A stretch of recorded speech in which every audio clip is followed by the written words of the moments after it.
Thankful and grateful si Julia Barito na full support ang kanyang buong pamilya, gayon din ang boyfriend na si Gerald Anderson sa kanyang pagpapasiksi bilang calendar girl sa isang alak.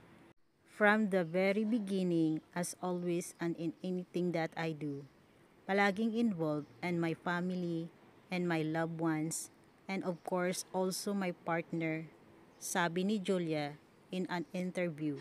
Bago pa man daw siya mag-photoshoot para sa kalendaryo, ay ipinaalam na niya sa pamilya at kay Gerald ang tungkol dito.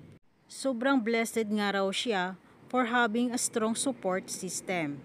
Kaya naman, naging napakaganda ng resulta ng sexy calendar photo ni Julia dahil may blessing ng boyfriend at ng kanyang pamilya.